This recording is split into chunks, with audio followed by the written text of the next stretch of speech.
Bitcoin is close to becoming worthless. Let's go.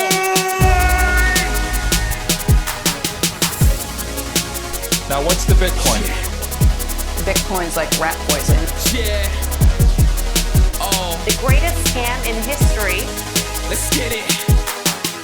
Bitcoin will go to fucking zero. Yeah.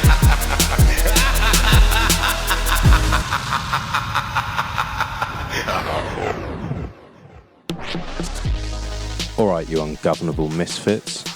I'm your host, Max. Everybody knows that Bitcoin is useless, worthless, and doomed to fail. But what if everyone's wrong? What if it's the system that is doomed to fail?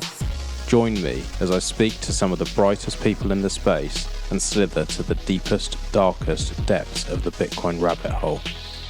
Welcome back, everyone. Today's episode is a little different. I have the whole of the 21ism crew joining me today. As anyone who's checked out 21ism knows, we support some of the greatest people in the space: artists, developers, memesters, videographers, all sorts, musicians, and we've had some unbelievable people to represent so far. If you haven't checked it out already, go on to 21ism.com. We have a new block coming on the 5th. So before you miss the current block, go and check it out. It was an awesome catch up. Always love chatting to these guys. I love working with these guys. Unfortunately, we lost the last 35 minutes of the recording. Had some real issues using fucking Zoom, which I don't usually use. So you just have to trust me that we made some excellent points in that last 30 minutes. And yeah, sadly you don't get to hear it, but just trust me. Incredible points from all of us. Enjoy. Welcome, everyone. We've had some audio issues as usual with Bit by Bit, but this is a very exciting show for me. I have the whole of 21ism crew here, and yeah, we want to just dive in. We've never done this before, but I've been saying for a while I want to get you all on because we work closely together every day. We celebrate some of the best artists, developers, and amazing people in the space. And some of you here, all of you here, probably bar me, also are very, very creative, very talented people. And a couple of you have been on already, but some of you haven't. So let's do a quick roundup and introduction. We'll start from the left. So Mr. Crown, quick intro, please. Yeah, I know. Yeah, caught you off guard there. Yeah. Intro, Mr. Crown. Known from 21 Huddle, master behind the website of 21ism. Yes, quite the master. And Badders. Hello, Badders. Reformed, sort of metropolitan, sort of creative. Live in a forest citadel in the south of France. I love Bitcoin. Yay. And Rebel Money. Yeah, I'm Rebel Money, and I'm the token Welsh dude they roped in really just to get the quota up. So yeah, I'm just here just to talk shit really, and to learn more about Bitcoin and celebrate everything artistic around the space. Excellent. Self-banked. Yes, hi.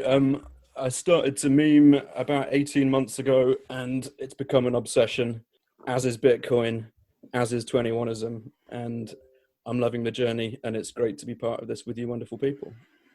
Excellent. And MTC. Stop it. Hey guys. You guys, it's too much. So good evening, chaps. Good to be here.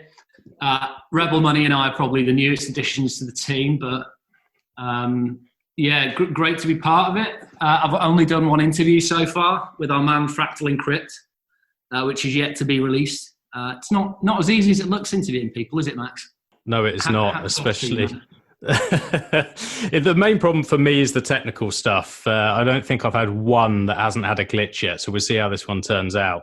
The 21ism stuff has been easier, actually. It's been easier because I have the support of everyone else, and it feels, I don't know, I feel it's more exciting than doing the stuff myself because I get to speak to everyone else, get the input from everyone else, and we've had some fucking unbelievable guests. It has been mind-blowing for me. Like when I look back a year ago, starting the podcast and really trying to find my feet, The idea of speaking to the people that we're interviewing now, getting the guests that we're speaking to now, I would never have believed it if you told me a year ago the people we'd be speaking to. And yeah, it's incredible to be celebrating this community and being able to do it with a group of friends and work with them. So yeah, it's been fucking awesome.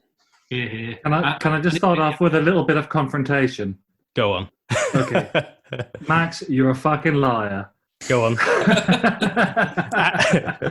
What am I lying about? You're heralding all of us for our creativity and doing the humble thing. And meanwhile, we're looking at one of your beautiful paintings in the background. Nobody should believe a word that comes out of your mouth from now on. That last bit is true. Nobody should believe a word that comes out of my mouth. Definitely fucking don't do that. He's a very talented painter, everyone. Thank you very much. That's very kind of you to say.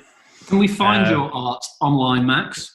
Can you? Not yet, because my website is disgusting. You can find it actually on Bit by Bit, on my Bit by Bit website. There is a little art section, but it doesn't show it in the best light. So one day I'm going to get Mr. Crown very, very drunk and get him to help me. Yeah, no worries. That's my plan. Is the art Bitcoin related or other stuff or mixed? Yeah, some of it is Bitcoin related. The last two pieces have been Bitcoin related. There's more to come. Much Are you more selling to come. it? I try to, only for that. Yeah. But we're not here to talk about my art. We're here to talk about the incredible artists that we've had on and what's going forward with 21ism. And I think what's incredible is the amount of talent that there is out there. And I think, when I've not been involved for as long as Self-Banked and Badders, it all started with you two, and then me and Mr. Crown jumped in, and then MTC and Rebel Money have jumped in, and it's growing quick. And it's something, when I first jumped in, I sort of thought, I was worried, are we going to find the talent out there? Are we going to be able to continue to find incredible work, and are we going to be able to keep up with it? And it almost feels too easy now, because there is so much stuff out there that is like world class. It's amazing. So how do we, I don't know how to put it, like, how do we find so much talent in such a small industry? Do we think that it's just luck, or do you think it's actually because we've got some very, very smart people here and we're onto something? Yeah. And so people have something to say right now, and art is the medium through which an awful lot of them are choosing to express themselves. And they're very, very passionate about what they have to say. So there's some great voices, and we just want to put a microphone in their faces or a camera on their art. And what are we saying? Like, what's the Bitcoin space saying right now? Because there's a lot going on, and I feel like there's many common goals, but there are some threads in there that seem to be really at the forefront, really at the front of everyone's minds at the moment. What are we thinking is the biggest themes that are going through the Bitcoin space at the moment? Freedom. I like it. Freedom. What's next? Freedom number one. What's next? Well, there's so many things that are going on, right? There's some underlying sort of tenets of Bitcoin that keeps on inspiring these incredible people to do incredible things. But what I'm getting more from the creativity isn't necessarily any particular topic within Bitcoin that is trying to be expressed. Of course, it is on individual occasions, but to me, it seems more that Bitcoin is the driving force for the creativity. So it's sort of like there are all these people, and I think like that the space is full of remarkable people. And in my experience with remarkable people are usually difficult people as well. Contrarians and sort of people that are visionary and have them, their sort of eye on the price, and they know what they want, whatever. I think it's a certain personality type that is attracted to Bitcoin, and I think once they discover Bitcoin, that releases something in a lot of us. It inspires us. Yeah. Mm-hmm. Yeah. Just today, Self-Banked, you sent me something that you'd created, and it fired me up. that video clip, that sort of fuck you, we're not going to allow the bullshit that's going on in the world. We want something bigger, we want something better, and we're not standing for it. That rebellious streak that I think is in most Bitcoiners, it sent my hairs up the back of my neck just all tingling. Like, it makes me think, for the first time in my life, I'm around a group of people who can change the world. And that sounds really fucking arrogant, but I believe it. I believe that the people who we're spending our time with, the people that we're representing, the people in this space are truly remarkable. What are we seeing in terms of projects or people that are really exciting us the most? And maybe if I start from left to right, Mr. Crown, what's really exciting you at the moment? Oh, I'm not prepared for that. I know. I'm going to keep catching you off guard. Don't relax. On this moment, art-wise, I'm really curious about the podcast with Fractal. Because what I've seen on the Twitter feed, it looks really awesome. It looks incredible. I'm also very much looking forward to that. And Badders, what's exciting you most at the moment in the Bitcoin space? Well, in the Bitcoin space, I'm going to have to go a bit more macro then in that case. I'd say strike, man. I can't wait to get my chubby little mitts on that. It's going to be a little while probably before they open up here where I am. But fucking hell, that's a serious game changer. And I can't believe, like, that's the thing about this space and I suppose technology more generally speaking, but it just fucking, it doesn't exist. And then all of a sudden it's right there. Boom. And another game changer comes along. And I mean, what it's going to do for the normie and the way it's going to really put a lot of big established payment companies, etc., on the back foot and really have to provide some serious value. Anyway, that excites me. We don't have to be too quick on these things. Let's dive into it a little bit. What do we think about the Lightning Network? I think a lot of what I see the vision of 21ism, a lot of talk is about the Lightning Network, how we can integrate our ideas and use it. And Strike just goes to show how powerful this technology is. Yeah. Sphinx is another one, right? If the Lightning Network can do that, if someone like Jack Mallers can come along and not just marginally increase the ability to send money around the world, but completely flatten everyone else, where's it going? Maybe Rebel Money, you have some thoughts on this? It's just I don't think anyone's truly comprehended what the effect the Lightning Network's going to have on everything. Just to give a few examples of perhaps something you're experiencing at the moment, maybe artists, for instance, musicians, they're going to get micropayments on every single song that goes out. There's even things like if when you get paid for a job, you could be paid in seconds, minutes, etc. There's so much flexibility with that. I was recently talking with Jay Skrilla around about NFTs and how that is coming to Bitcoin. It's currently, obviously, it's been hijacked by another shitcoin that shall not be named, but it's on its way, and by the sounds of it, within the next 3 to 6 months, we're going to be seeing a lot of art that is being tokenized on the Lightning Network. So it's such an exciting time to be alive at the moment. It really is. And with all these technological innovations, I think as an artist, there's a lot of hope, and there's a lot of new ways for you to get your art out there and to get paid as an artist as well. I think one thing that's really excited me right from the beginning with 21ism was the fact that we're celebrating artists, the fact that we're celebrating people that I think a lot of the time in the world are not overlooked, but underappreciated. I think people take art for granted because it's everywhere all the time. It's all around us. And, you know, if you take it a certain level, right? Yeah. Yeah. You know, and it's almost made out like it's an easy life, and it's not. It's fucking hard for most artists. It's very fucking hard. And to celebrate that is exciting, and to break down these barriers, which is what you're really getting at there, Rebel Money, is breaking down the barriers, taking out the middlemen, taking out the gatekeepers, and allowing artists to connect directly with the people who want to consume their music, who want to view their art. And if someone wants to donate or contribute, they can just do it, and they can do that using the Lightning Network and applications that are on there. And I think that's what's important about what we're doing, is like, we're helping push that. Hopefully we're helping to connect people to this art, and it's very, very important, especially to try and get the message out there.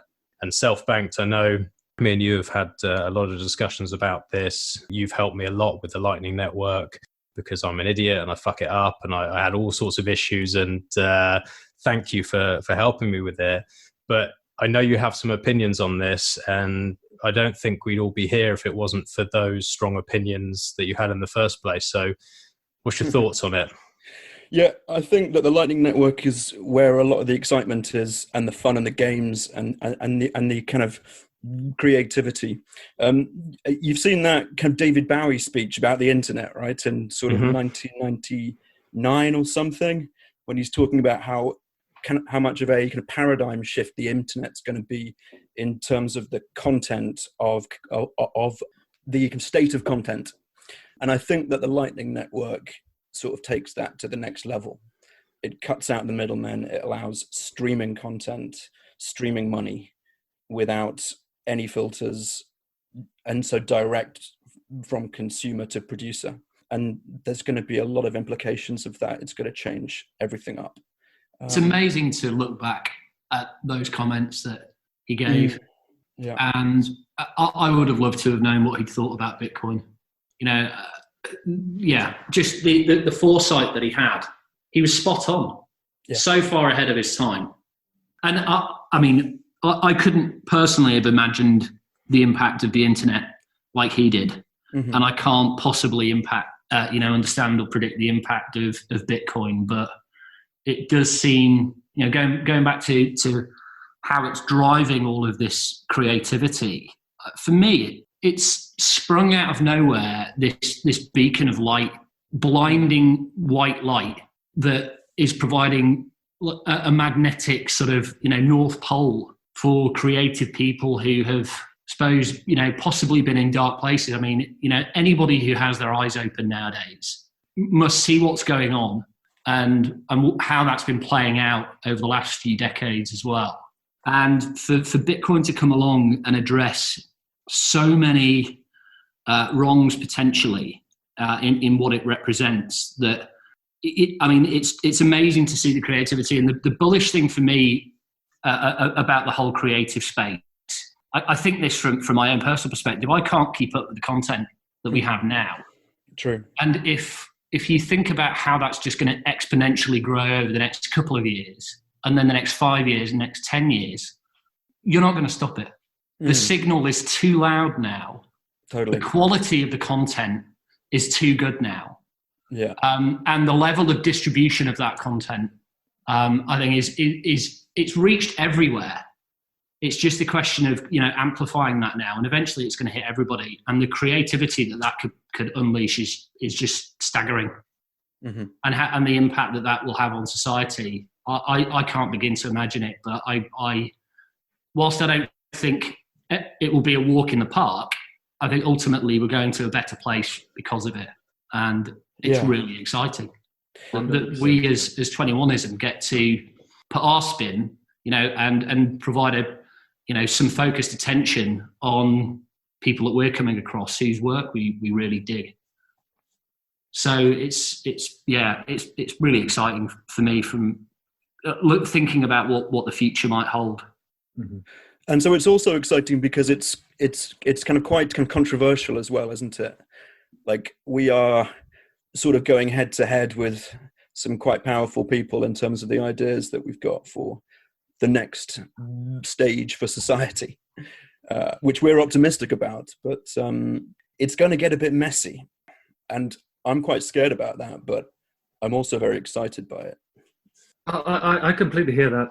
I second that sentiment. But also, I keep reminding myself that it's a very gradual process. Like, things are happening at lightning speed, right? But still, there's going to be a little while before we have the sort of big end match, you know, against the powers that be, the final boss, exactly. And I think, I mean, this is another area where I keep getting so much encouragement. Like, Bitcoin is fucking anti-fragile, as we all know, but Bitcoiners as a collective are just as anti-fragile. you know, I'm a beekeeper, as one of many rabbit holes I've been down. Right, we have a big problem with Asian hornets here. They are big, fat, ugly hornets that kill. They can destroy entire hives. But what happens is that when they try to venture into the hive on their own, all of the bees, all the cyber hornets, right? They crowd the motherfucker out, and they increase their body temperature until the motherfucker fries. Like, this is what they do, and this is what Bitcoiners do. And you know, they're going to come along one by one to start with. We're gonna clothesline them, and in the meantime, there's going to be other shit going on. We're all the time. Yeah, man, I'm so bullish on Bitcoin. They just doesn't stand a chance. It's nice to be bullish on a technology, but like you say, it's really about the people that allow that technology to propagate and allow these things to move forward. And I think it's nice to have something that we can be excited about, and nice to, like you said earlier, like have this beacon of hope. And it is because of the Bitcoiners that we have that. It is because we have people who are willing to stand up and fight for something. And in a world where it seems the majority of people just either don't care, haven't got their eyes open, they are just allowing themselves to be told what to do and don't seem to stand up for anything. You've got this little crowd of crazies at the moment, or we're perceived that way, who will not sit down. We will not shut up. And we will win because of that. We will end up winning. And it's exciting to be part of something like that, because you don't feel this energy outside of Bitcoin. But also, like, up until now, they've had the fucking cheat codes, right? They've had the cheat codes to the money. Yep. We've got the cheat codes now. Yep. There are no cheat codes, though, for this. This is the problem. I mean, it's... There's one. Well, It's stats. That's why they don't like it.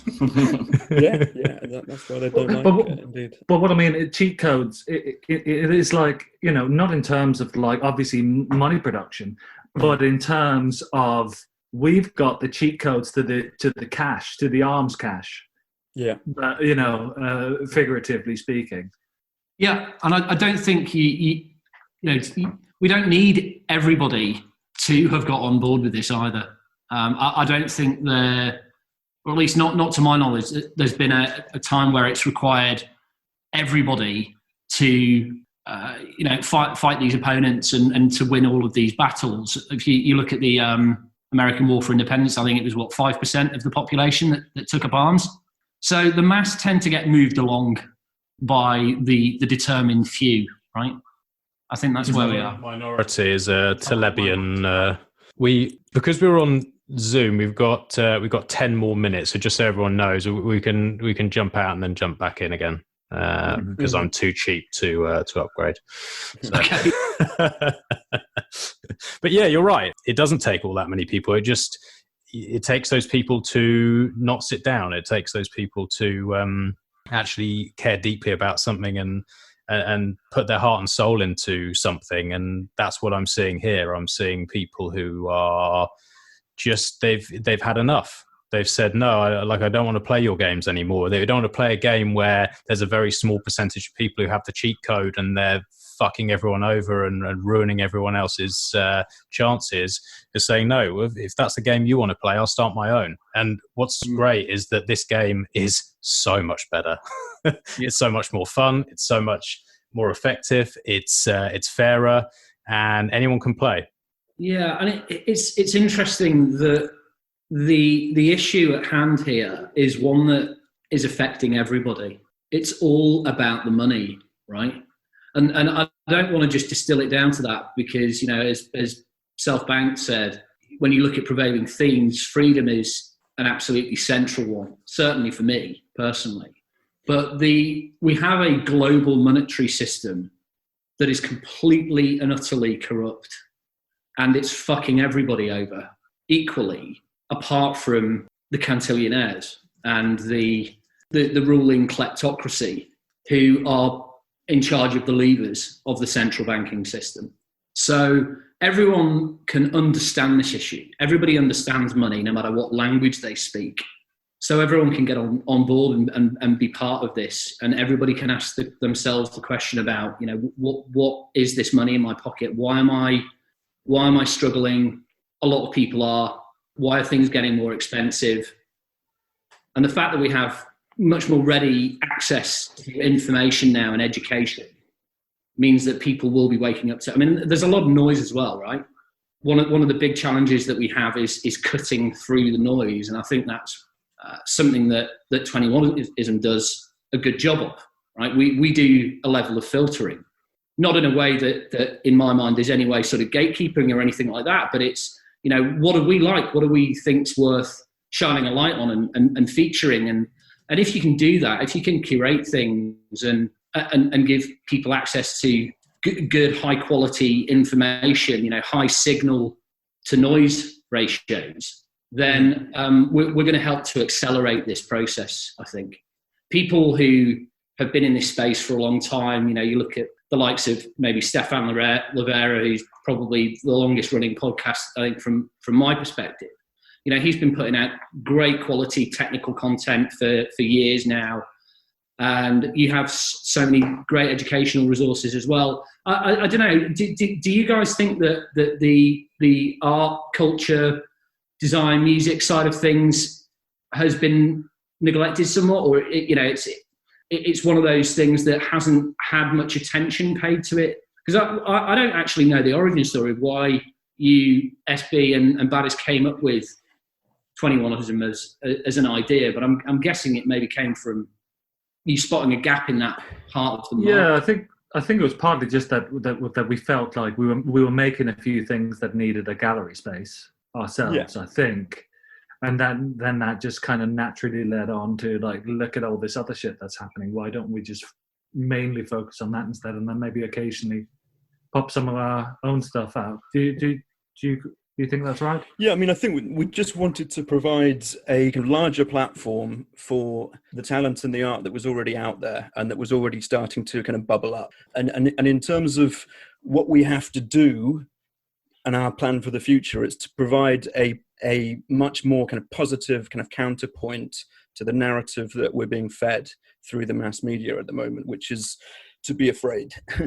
And I think our mission is to be optimistic and to have hope and to shine light on the creative kind of potential of human beings who are embracing a new technology, a new tool. And it's this tool. I mean, it's not like we have to go to war or anything. All we have to do is just stop using the old tool and start using the new tool. It's not hard. It's not hurting anyone. It's just empowering us. And essentially, that's just holding, that's just amplifying what's already happening in Bitcoin, right? Like, Bitcoin is hope. All we have to do is kind of challenge channel the sort of ethos of Bitcoin, and as you say, orange pill people rather than black. Give them an orange pill instead of the black pill that they're being fed by every other outlet. Shine a light.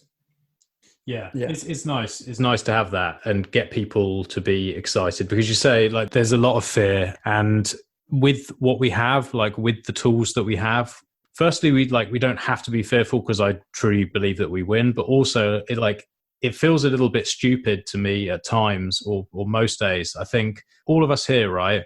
We're all using NIMs. We're all hiding behind, we're all hiding behind a NIM. We're not using our real names, and we're doing that. Honestly, I can speak for myself anyway, is through fear, because I'm fearful of the fact that I'm saying something that I believe to be true, but it's not something that a lot of people want to hear. That's fucking crazy.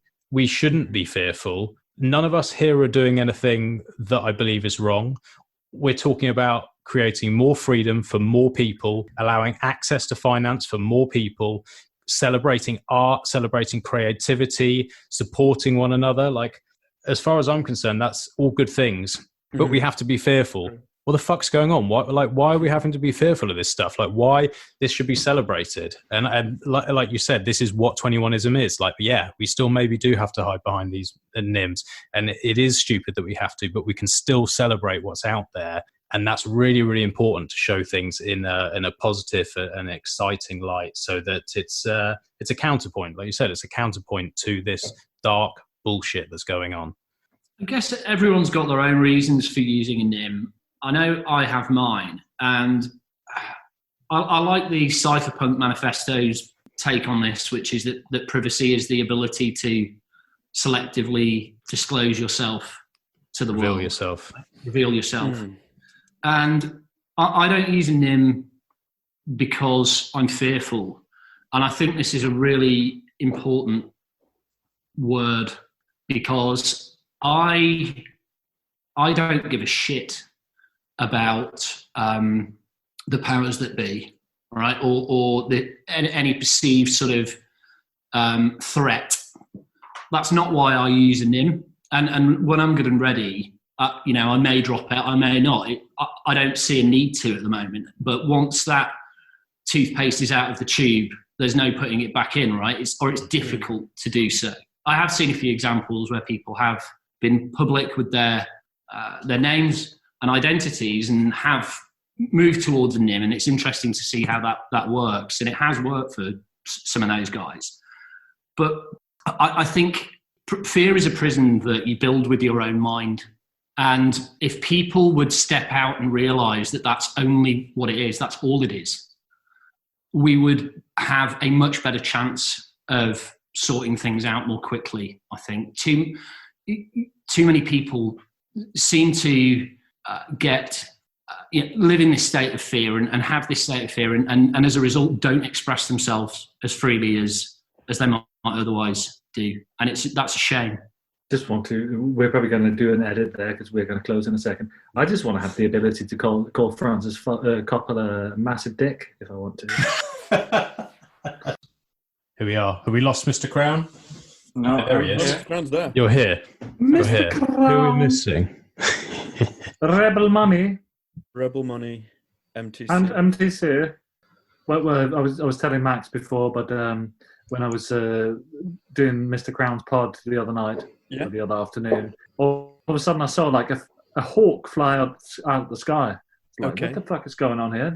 Anyway, I just enjoy a bit of nature. Sat down on the fence, and then like all of a sudden, mid-sentence, it just started pouncing on one of the chickens.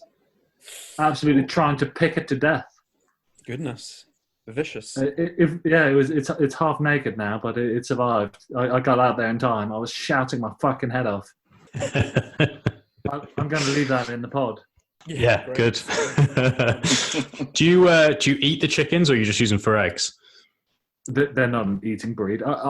We eat them, or we cook stock on them when one of them dies. Obviously not from disease, but Yo, man. Yo. We got you. Hold on. Let me do this so I can see everyone. Password, homie. He says. Fucking thing. It is a bit annoying, isn't it, having to log in and then log out again? Yeah, I was thinking I might just end up buying it. I think it was was it $10 a month or something like that for the full Zoom? But it's still like that's $10 a month in sats.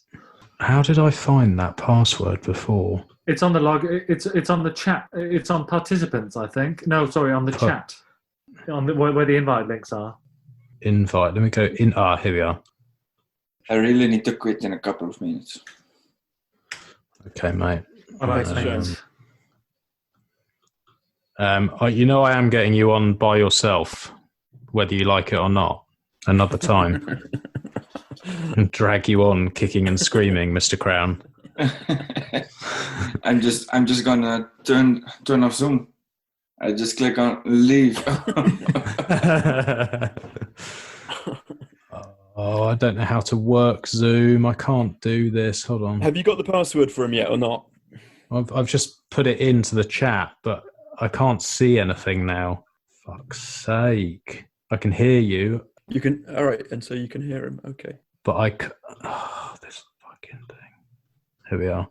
I worry about your personal keys if you're having this much trouble with Zoom. I know. You're a true shit magnet for tech, by the way, Max. It's unbelievable. You got magnet hands. Such a shit. I completely agree with that. I need constant help all the time. I managed to find a fault in any bit of software, whether it was there before or not. It will be by the time I finish. You're the ultimate beta tester. Yeah, I really am. You could make a fucking mint as a beta tester. You could. I have suggested it before. I think to Ben Kaufman, I've said, like, if you want to find a flaw, just give me a shout. I'll manage to fuck it up. Don't worry. But I'll do it for free. There we are. He should be able to come in now. Does that one work or not? Just in case. No, well, we shall find out. I really need to quit, man. Okay. I need to go. All right, mate. Well, nice to speak to you. Thanks for joining. Yeah. Take care, dude. Peace. We'll see you again soon. Ciao. Ciao. See you later. All right. Well, try this. No joy with that password either. What's going on? But he hasn't tried to actually go into the chat. I don't think. Here he is. Got him. Right. Yeah, he's just joining now. Yo. You're in. Is he? Yeah. Yes. Okay. He got there in the end. We're talking about NIMS. So who else has some thoughts on the NIM situation and sort of what we were touching on? What's everyone's thoughts on it? I am scared. Maybe that makes me a pussy. MTC, maybe it just makes you hard as nails. I don't know. But maybe it's a combination of the two. But I personally am scared because we see the sort of shit that goes on in the world. We see how much of a challenge this is to the powers that be, whether they fully realize it yet or not, I'm not sure. But, well, they certainly don't fully realize it. But we are a real challenge, and we take a lot of power from a lot of people who very much want to keep hold of that power. So am I the only one here who's a pussy, or what's going on? No, I mean, I think there'll be a few of us who can come out, as it were. And so from the NIM over the next 10 years, I'd quite like to at some stage. I think there'll be big benefits in terms of your social network. But at the moment, I think it does allow you to be more free in your speech, which is quite cool. And I think the other aspect of it is, and so kind of privacy is not necessarily the right word. It's the word in the English kind of language, but the Germans have a term, Datensparsamkeit or something like that, which just means about controlling your data and having some control over the data that other people have on you. And I just think we should be able to have some control there. Yeah. And so in some way, that's a part of it. That's it for me as well, I think. I don't want to give away my data for free and sort of others build growingly nefarious businesses with my data. But also, I've never been interested in any kind of light shone on me. I've always been firmly behind the glass in my music production, songwriting career. Never had any desire at all to be on camera. I've won I don't often talk about this, but I think for every year for the last 15 years, I've won one of the most globally prestigious songwriting awards for the same shitty little bit of music, right? That, it's the same thing that keeps on paying, so to speak, right? I've never, what a real sort of networker would do would be to go out and network that, put little articles around the place about yourself and your achievements, whatever. I've never done that. I've never had any interest in that. And I think a large part of that is because I've never actually had any real pride in my work, because it wasn't the music I liked. It was music for hire. I was building shitty cabinets, essentially, right? Rather than beautiful Eames furniture.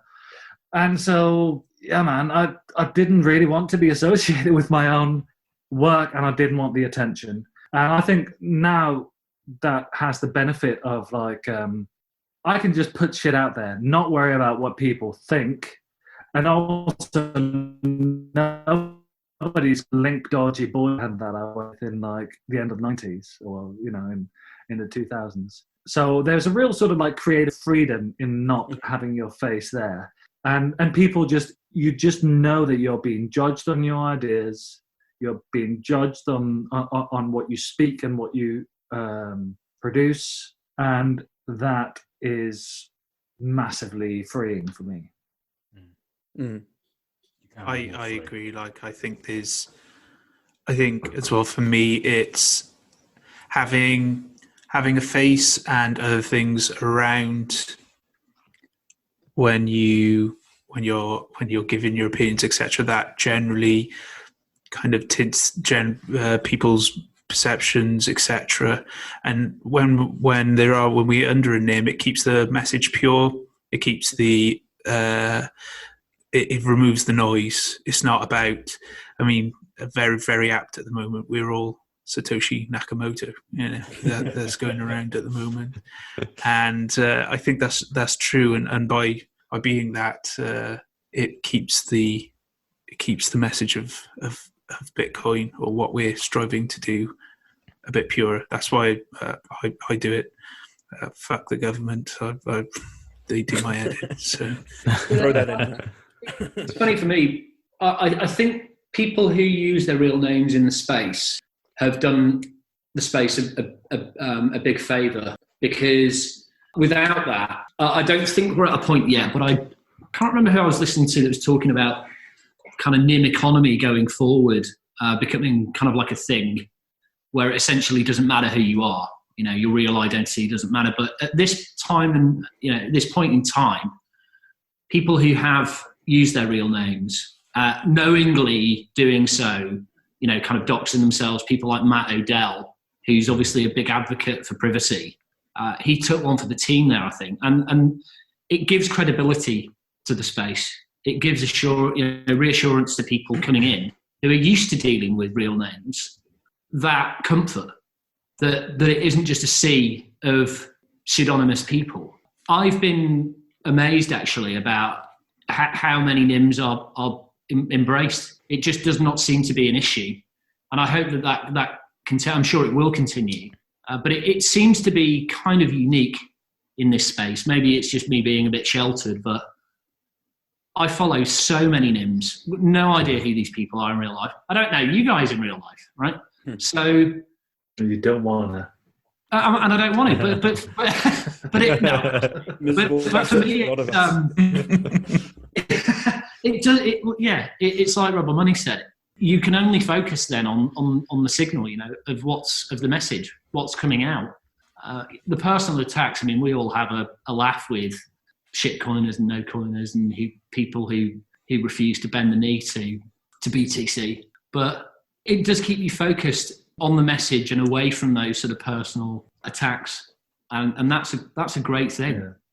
Yeah. Keeps it, you know, it keeps the content sharp, actually. Yeah. And also, I think, like, I am incredibly worried, like you, Max. I am incredibly worried about the turn that seems to be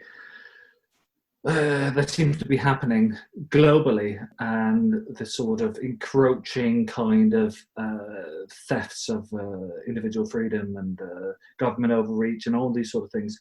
But I'm not going to kid myself and think that me having a stupid NIM account on Twitter is going to make any fucking difference, because if they wanted to, they could triangulate everyone in my phone book, right? look at where the dots meet up, whatever. They would find me. They would find me in a fucking second. I feel much safer in the knowledge that I'm living out in the middle of the fucking forest, and they would have to do better than my courier service to try and find me. And when they and if they eventually bother to get here, I'd be sat up in the trees with my crossbow.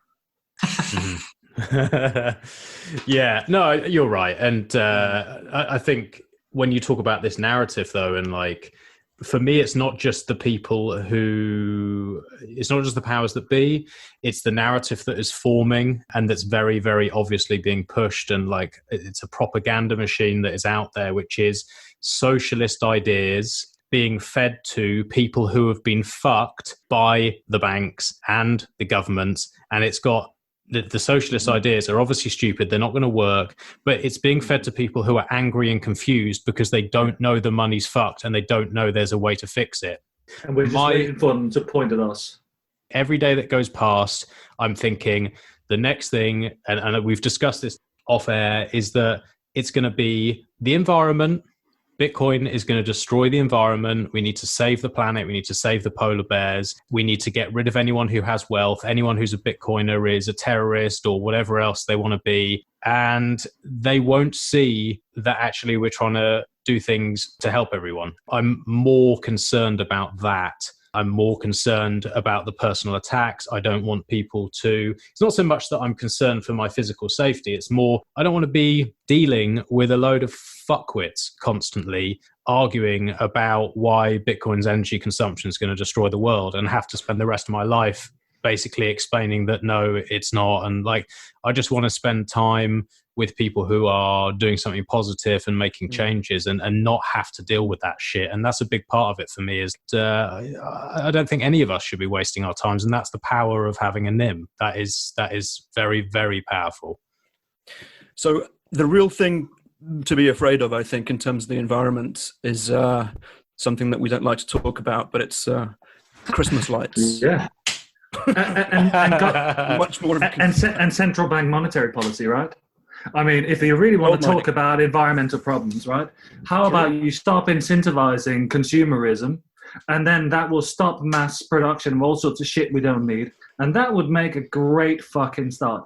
But there are two things in that, right, that we've just talked about. A, I fucking hate polar bears. They can do one.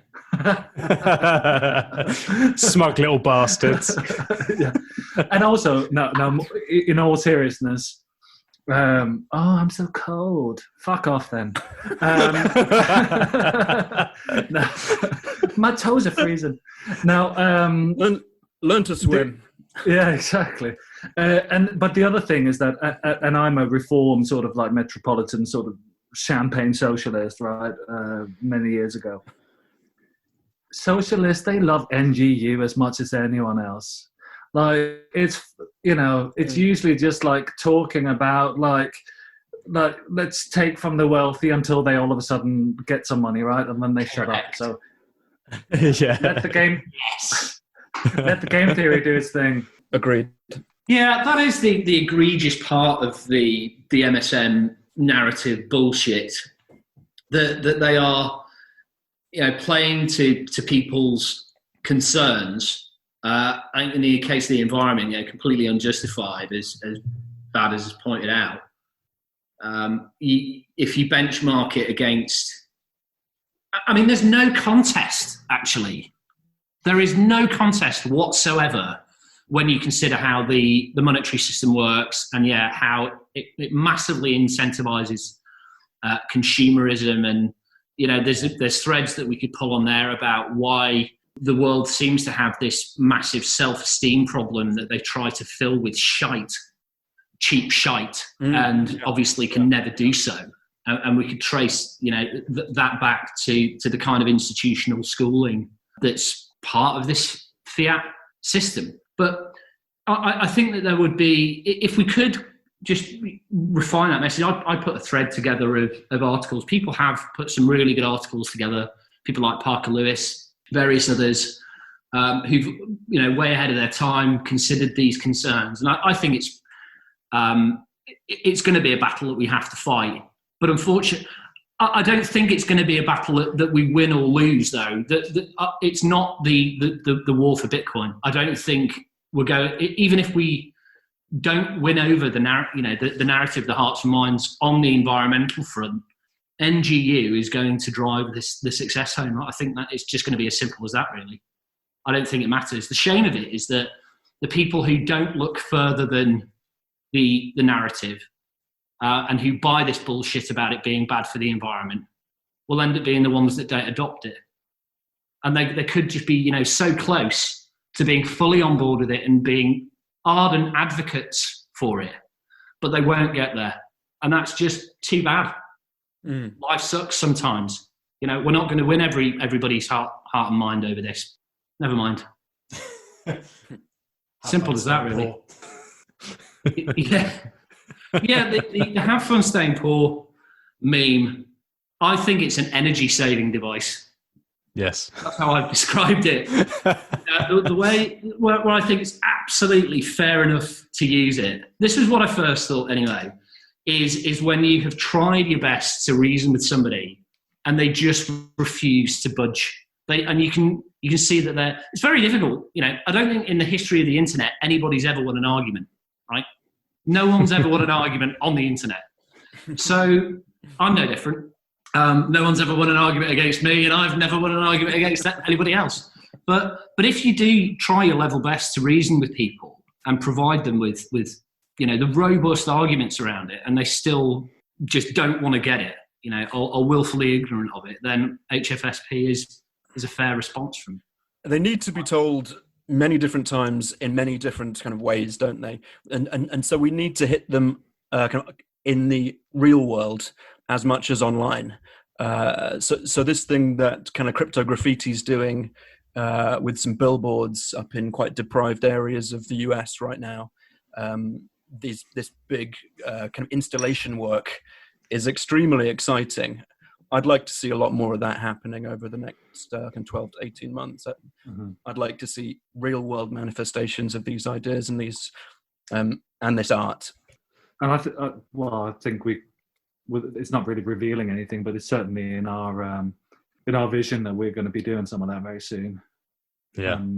What I found useful recently, actually, and where I've seemed to be getting a bit more luck, because I've had a lot of luck onboarding those around me, like friends, family.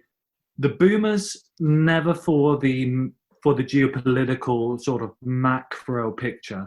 For them, it's purely NGU, interestingly enough. Whereas all of my friends our generation, they know something is up. But what I found useful recently in sort of getting to a few people is actually being active on anti-lockdown threads on Twitter. And I've been getting a lot of DMs after that, because we are already, well, I don't want to speak for all of you, but I'm quite skeptical of everything that's happening. And I fucking love it. No, but you have to be. I know with you guys, but so many people are entrenched in their views, so on both sides of the fence, and in true Bitcoin style, I think all of us have probably changed our minds at some point in this last year. Because you respond to the facts that are available to you at the time. Mm-hmm. Anyway, I found that there are a lot of sort of sympathetic ears in the anti-lockdown, critical of government threads, and I, for one, I'm going to explore that a bit more. I think that's a good idea. I think because they're already open to the idea that what's being controlled and decided by government is fucking stupid. And so they're open to the idea that, well, if they're doing one thing that's so ridiculous, then maybe the other things they're doing are also ridiculous, including the money. So I think that's a very good idea. What are you finding works as what's your opening gambit, ladders? I'm guessing it's not just short fiat buy Bitcoin, hashtag. No. What are you saying? Well, I mean, I can't remember specific sort of specific lines, but just something to the extent of anyone critical of government measures, anybody suspicious of their motives, suspect of the global monetary reset that seems to be coming up, anybody who is seeing the global economy and knowing and sees that we're fucked. And I always end on with the line, buy Bitcoin like your life depends on it, because it does. Right. And I keep on getting DMs after that. And so I think one of the things to kind of push on there is the fact that we have no trust anymore in institutions and in governments and in the central banks. And it's on that basis of the lack of trust, I think, in which we can can come in and we can provide the alternative, which is that you don't need to trust, you need to verify. And so the trust is gone, I think, for everyone. People just don't trust anymore. Unless you're a anyone boomer. who's looking. Not just boomers though. Not just boomers. It's like, without doxing myself, my group of friends and peers, people around me, similar age, they do believe, they do trust. A lot of them trust, and it's not just the boomers. It's like, I would say I'm definitely in the minority when I say wearing a mask is fucking stupid, lockdowns are fucking stupid, the money's destroyed, don't bother voting left, right, or centre, it's all fucked, vote Bitcoin. Like, I would say that probably one in 20 people have similar to views to me. Everyone else thinks I'm a lunatic, and it doesn't seem to just be an age thing. It just seems to be, I don't know. The other thread is the more intellectual they are, the less they see it. It's more people who have more life experiences seem to see it than the people who are necessarily like should understand about the money. It's more like people who are living more normal lives who don't think that they understand economics, that actually seem to understand the basics better. I think that's true, and I think that's true for Bitcoin also, right? I mean, the academics are going to be the absolute last in lines to buy their sats, because they think of themselves as pretty damn clever. They're surrounded by people they consider pretty damn clever, and I've said this before on other pods. I don't care if it doxes me, but my mother-in-law, she's pretty much second in line at one of the biggest economic universities in the world. She doesn't believe what I say for a second, because I'm just some fucking douchebag musician. No, she respects me, but I'm essentially just a musician that got lucky. And why should I know something that some of her very, very clever professor colleagues don't about economics? Right. That's the line in the head, and I think that's the same for the geopolitical situation. My father-in-law is a doctor. My dad, he was a director of a pharmaceutical company, so they already know a little bit about vaccines, about pandemics and viruses and whatever. And that means that they are very much entrenched in their view and believe other medical professional, etc., etc. So that was a bit of an ineloquent rant. Crease has had a great piece in Citadel 21 called "Why the Yuppie Elite Dismiss Bitcoin."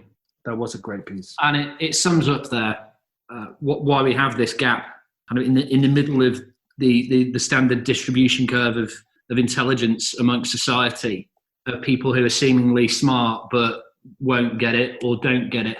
And I think it shows to me an absence of work. I think if you found Bitcoin, you've stuck with it, you've become a hodler and you've dug in and you get it, that's proof of work for me at the individual level. And the people who just won't get it, they don't have a frame of reference via which any of the touch points at which you might encounter and get Bitcoin would intersect. So there is a big absence of work there. And maybe it's because they're just too comfortable.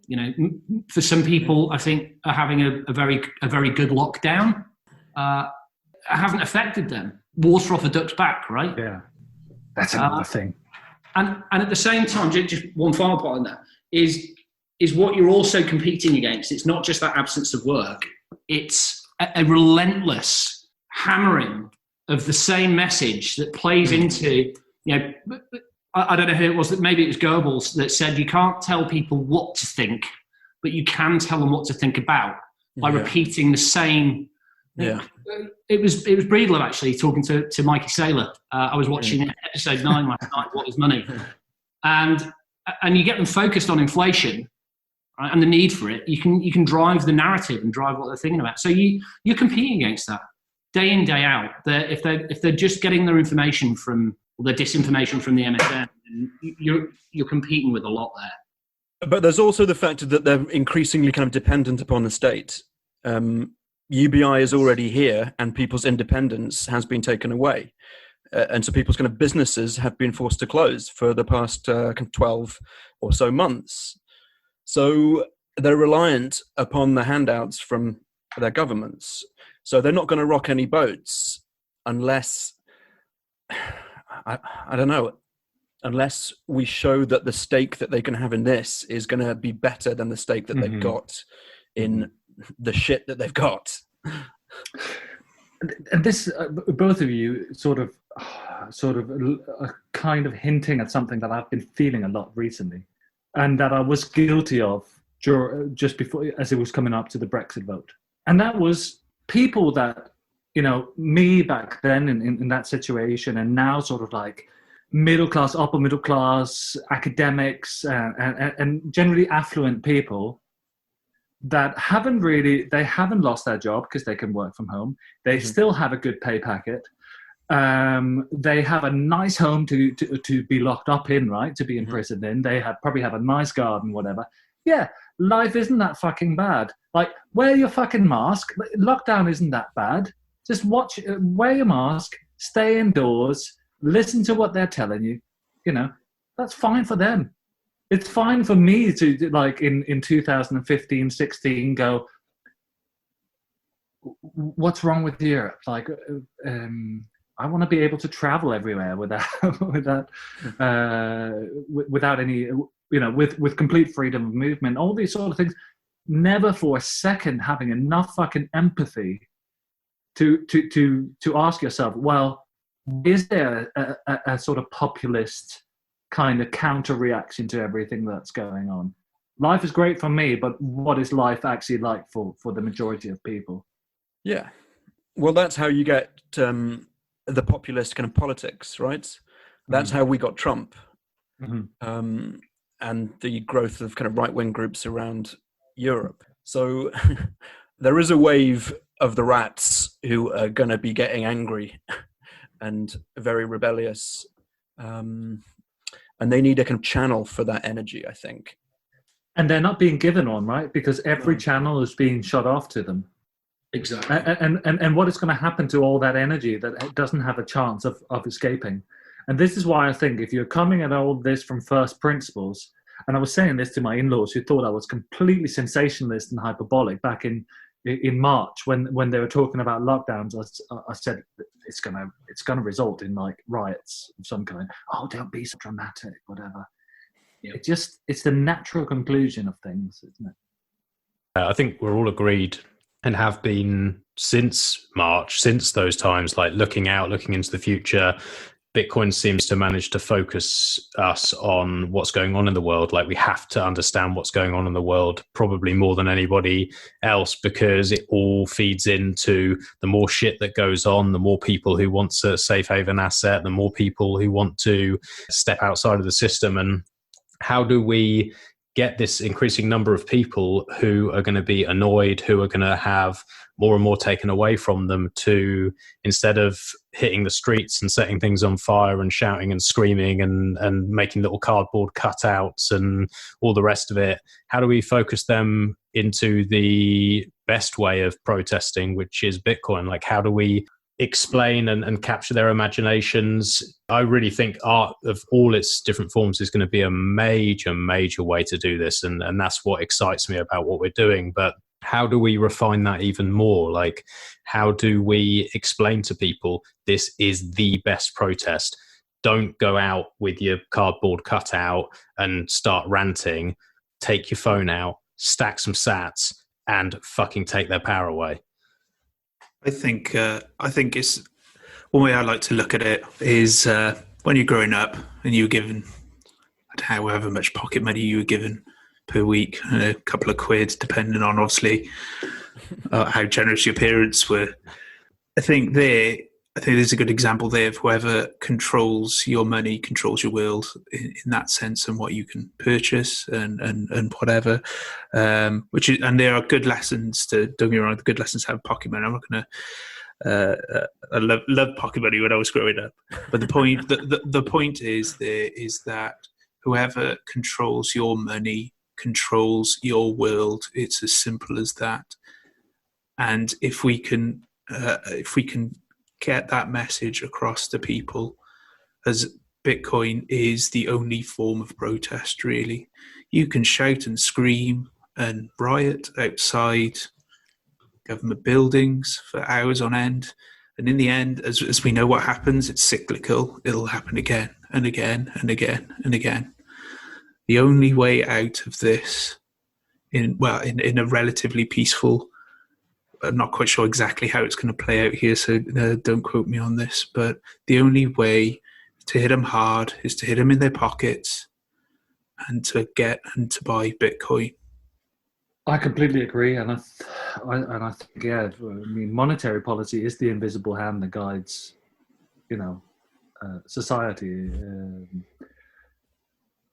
But as I was saying, I've been speaking to some people in these sort of anti-lockdown forums and threads, and some of them are just like, well, I'm paying an ex-wife, I'm struggling to pay my rent. How the fuck is that how is that a rebellion or a way out for me? And even if I try to say, listen, even if you can just spare £10 a month, but this is easy to forget if you don't have those issues. But I remember times, when I was a lot younger, where £10 in a month would have bought me certainly food for a few days. And yeah, well, obviously Bitcoin is the answer, but I don't think everyone will be able to feel like it's one that they can be, a revolution they can be part of. I don't know. I think people are going to start to lose their heads pretty soon. I think they already are. And so kind of Badders or Mr. Crown shared some image of a French guy kind of self-immolating on a train platform today, which was pretty horrific. But people are beginning to lose their minds. I think as a community, we need to get our kind of shit together right now. And we need to be the role model of how we should be living. On the whole, we're, the strong kind of demographic of our generation, we're, 25 to 45 or something. And so most of us have kind of families, or we're going to be having families, and we have jobs and we have careers, etc. And I think we just need to shine the light on the fact that we don't want to be going crazy. We just need to get on with our life in a positive way. And if we can be that role model to people and just play it fucking cool right now, then people will see that we're a community with our shit together. And perhaps that's where we should be investing our time. That's where the fun is. That's where the party is. Mm-hmm. These people look okay. I think we're going to be okay. I hope it's going to be with that, and not this sort of like big social titties, Ocasio-Cortez or whatever, like, look at these happy, wealthy